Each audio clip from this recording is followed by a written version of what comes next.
Clear, protocol হলো হুম clear. কেমন? যেমন ধরেন প্রেসিডেন্ট যদি আসে আমেরিকার, হুম তাহলে পেজিশকিয়ান যাবেন ইরানের প্রেসিডেন্ট, সেখানে পাকিস্তানের প্রেসিডেন্টও থাকবে। তাদের হুম সঙ্গে যেহেতু এগুলো ক্যাবিনেট ফর্ম অফ গভর্নমেন্ট, তাদের সঙ্গে ইরানের প্রাইম মিনিস্টার থাকবে, পাকিস্তানের হুম প্রধানমন্ত্রী থাকবে শাহবাজ শরীফ। ডোনাল্ড ট্রাম্প হুম যদি আসে তাহলে পেজিশকিয়ান যাবে, নো ডাউট, কারণ এটা প্রোটোকল। ডোনাল্ড ট্রাম্প পাগলের মতো বললে তো হবে না, he must have to follow the protocol. উনি যদি আসেন তাহলে অবশ্যই পেজিশকিয়ান আসবে, no doubt. Hmm and Pezeshkian is hmm a very articulate diplomat.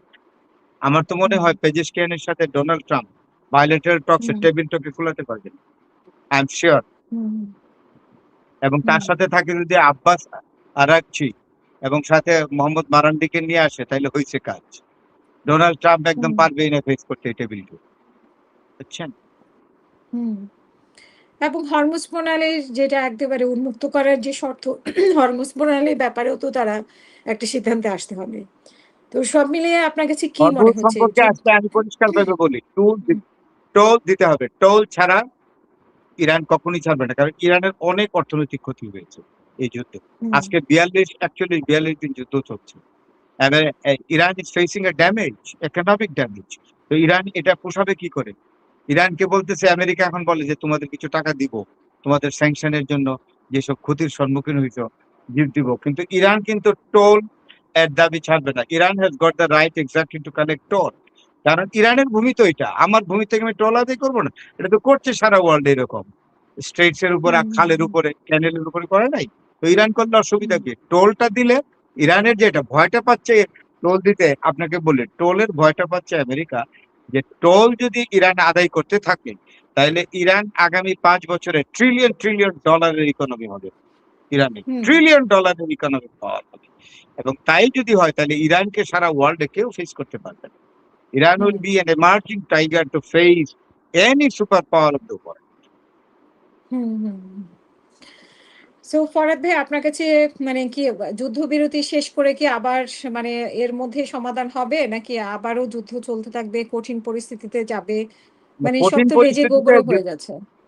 না, কঠিন ভাবে আর যুদ্ধ চালানোর ক্ষমতা আমেরিকান নাই, হুম, কারণ আমেরিকান সেনেটর দিচ্ছে না, আমেরিকান কংগ্রেসও দিবে না, কারণ আমেরিকান লোকরা রাস্তায় নেমে গেছে।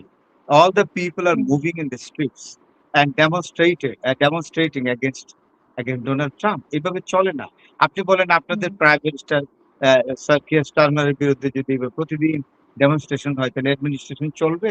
কিয়ার স্টারমার, আপনারা খুব ফরচুনেট ইংল্যান্ডে যারা আছেন, যে হুম, হুম, স্যার কিয়ার স্টারমারের মতো একজন বিচক্ষণ প্রধানমন্ত্রী পেয়েছেন। এত মাপ মতো কথা বলেন, একটা বাড়তি কথা বলেন।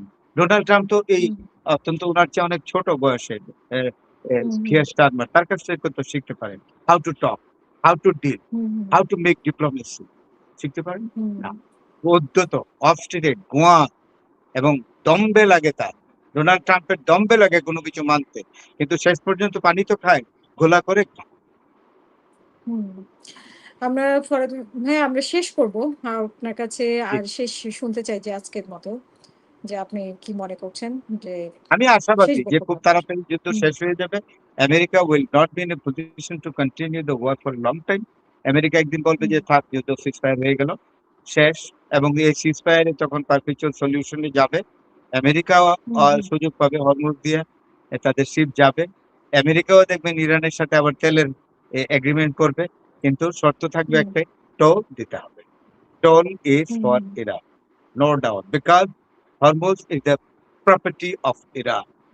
হরমুজ যা, হুম, হুম। যুদ্ধ তা।